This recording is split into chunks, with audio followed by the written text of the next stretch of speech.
जरा ईमानदारी से सोचिए, आज भारत के किसी भी कॉलेज में पढ़ने वाला बच्चा जब सुबह घर से निकलता है तो उसके बैग में सिर्फ किताबें नहीं होती। उसके बैग में उसके माँ बाप की उम्मीदें होती है, उसके सपने होते हैं और उसके साथ एक भरोसा भी होता है कि अगर वो मेहनत करेगा, नियम मानेगा, पढ़ाई करेगा तो सिस्टम उसके साथ न्याय करेगा। लेकिन यूजीसी 2026 के नए नियमों के बाद अब उसी बच्चे के मन में एक नया डर बैठ गया है। डर ये नहीं कि परीक्षा में नंबर कम आ जाएंगे, डर ये है कि कहीं किसी दिन किसी को कुछ महसूस हो गया और उसका पूरा भविष्य एक झटके में रुक गया।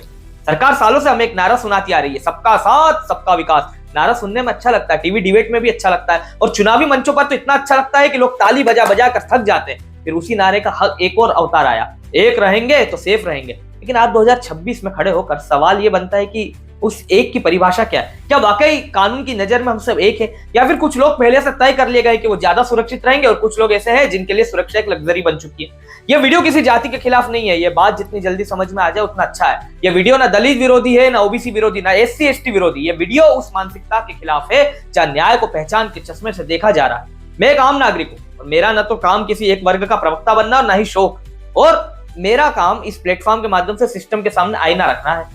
और आज इस आईने में जो तस्वीर दिख रही है वो बहुत आरामदायक नहीं है। आज सवाल बहुत सीधा है, क्या सामान्य वर्ग का छात्र अब इस देश में कानून की नजर में बराबरी का नागरिक नहीं रहा? क्या उसकी सुरक्षा अब इस बात पर निर्भर करेगी कि उसके पास कौन सा जाति प्रमाण पत्र है? और अगर हाँ, तो फिर हम संविधान की किताब हाथ में लेकर किस मुंह से बराबरी की बात करते हैं? अब इस पूरी बहस को समझने के लिए हमें थोड़ा पीछे जाना होगा, क्योंकि बिना इतिहास जाने वर्तमान को समझना मुश्किल है। बात करते हैं यूजीसी 2023 की। 2023 की गाइडलाइंस में एक बहुत साफ, बहुत सरल और बहुत संवैधानिक सोच थी। उस दस्तावेज में यह नहीं पूछा गया था कि पीड़ित कौन सी जाति से आता है, वहां बस ये पूछा गया था कि क्या किसी छात्र के साथ उसकी पहचान, उसकी पृष्ठभूमि या उसके सरनेम की वजह से भेदभाव हुआ है। अगर हुआ है तो वो अपराध है, बस, बिना कोई लेकिन, बिना कोई अगर।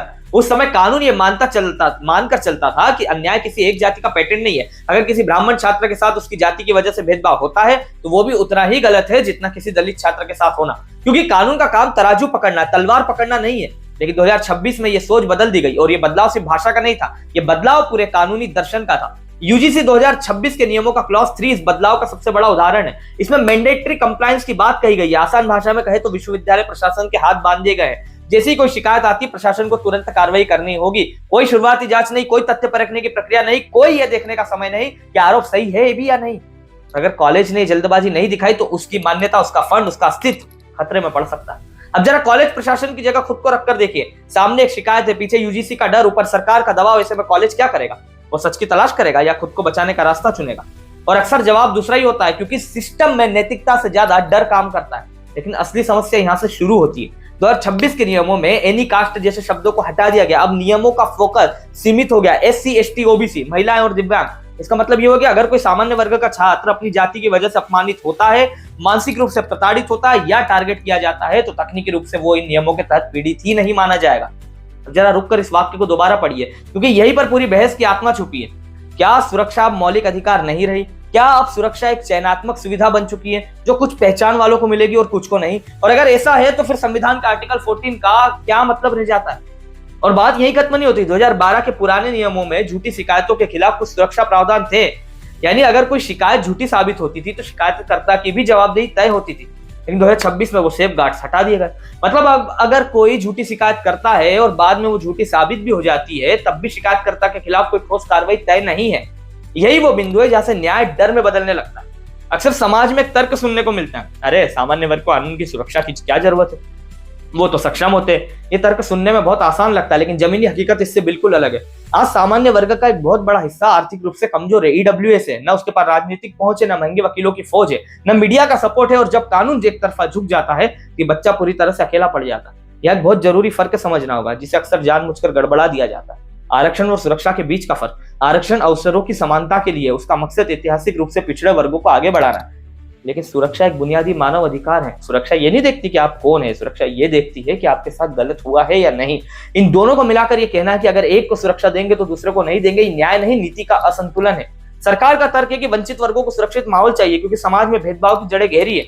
इस बात से किसी को इनकार नहीं है, लेकिन सवाल यह है कि क्या सुरक्षा एक जीरो सम गेम है? क्या एक वर्ग को सुरक्षित करने के लिए दूसरे वर्ग को असुरक्षित करना जरूरी है? क्या यही सामाजिक न्याय है? इतिहास का तर्क भी बार बार सामने लाया जाता है। कहा जाता है सवर्ण वर्ग ऐतिहासिक रूप से शोषक रहा है, लेकिन आज कॉलेज में पढ़ने वाला बच्चा न इतिहास का अपराधी और न इतिहास का ठेकेदार, वो सिर्फ पढ़ना चाहता है। अगर हम पूर्वजों की गलतियों की सजा आज की पीढ़ी को देंगे तो ये सिलसिला कभी खत्म नहीं होगा। इतिहास को समझना जरूरी है, लेकिन कानून बदलने की भावना से नहीं चलता। यूजीसी के नए नियम कहते हैं कि शिकायत अनुभव या महसूस होने के आधार पर की जा सकती है, लेकिन इंसाफ हमेशा ठोस सबूतों पर चलता है। सुप्रीम कोर्ट ने 2014 में साफ चेतावनी दी थी कि बिना ठोस आधार के सख्त कार्रवाई कानून के को उत्पीड़न का हथियार बना देती है।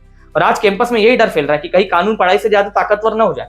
भारतीय संविधान का आर्टिकल 14 साफ कहता है कि कानून के सामने सब बराबर है। सुप्रीम कोर्ट ने कई बार दोहराया है कि समानता संविधान की मूल संरचना है। अगर कोई नियम किसी नागरिक को सिर्फ उसकी जाति के आधार पर पीड़ित बनने के अधिकार से बाहर कर देता है तो सिर्फ एक नियम नहीं रह जाता। यूजीसी 118.4% बढ़ोतरी का आंकड़ा दिखाकर डराता है। पहली नजर में आंकड़ा बहुत बड़ा लगता है, लेकिन जब आप इसे जमीन पर उतार कर देखते हैं तो पता चलता है कि कुल शिकायतों की संख्या देश के कुल छात्रों के अनुपात में बेहद कम है। सवाल यह है कि क्या इतने सीमित मामलों के आधार पर हम संविधान की बराबरी की गारंटी को कमजोर कर सकते हैं? और जब सजा के प्रावधान इतने सख्त हो कि कॉलेज प्रशासन सच्चाई जानने से पहले खुद को बचाने में लग जाए, तो वहां से ब्लैकमेलिंग और उगाही की संस्कृति जन्म लेती है। एक आरोप और सामने वाले का करियर दांव पर, बिना जांच बिना सुनवाई, ये समरी जस्टिस है। और यही किसी भी लोकतंत्र के लिए सबसे खतरनाक चीज होती है। हमें विष्णु तिवारी जैसे मामलों को याद रखना चाहिए। झूठा आरोप 20 साल जेल, और जब बेगुनाही साबित हुई तब तक जिंदगी तबाह हो चुकी थी। सवाल यह है कि क्या यूजीसी 2026 जैसे और मामलों की जमीन तैयार कर रहा है? जब लोग कहते हैं कि इन सवालों को उठाना जातिवाद है, तो जवाब बहुत साफ है, ये जातिवाद के खिलाफ सवाल है। भेदभाव को खत्म करने का तरीका ये नहीं हो सकता कि हम न्याय को पहचान के आधार पर बांट दें। न्याय या तो सबके लिए होता है या फिर वो न्याय नहीं रह जाता।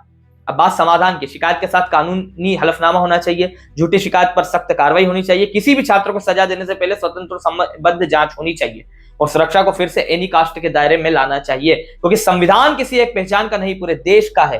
अंत में सवाल आपसे है, क्या आप चाहते हैं कि हमारे कॉलेज शिक्षा के केंद्र बने या डर और मुकदमे के मैदान? अगर आप समान कानूनी सुरक्षा के पक्ष में तो अपनी राय कमेंट में बताइए। इस वीडियो को साझा कीजिए, चैनल को सब्सक्राइब कीजिए, बेल आइकन प्रेस कर लीजिए और इस संवाद को आगे बढ़ाइए, क्योंकि इंसाफ या तो सबके लिए होता है या फिर वो सिर्फ सत्ता की भाषा बनकर रह जाता है। एक रहेंगे तो सेफ रहेंगे नारा तभी सच होगा जब कानून की नजर में हर छात्र की जान, उसका करियर और उसका आत्मसम्मान बराबर होगा। एक नई वीडियो के साथ आप सभी से जल्द मुलाकात होगी। धन्यवाद। जय हिंद।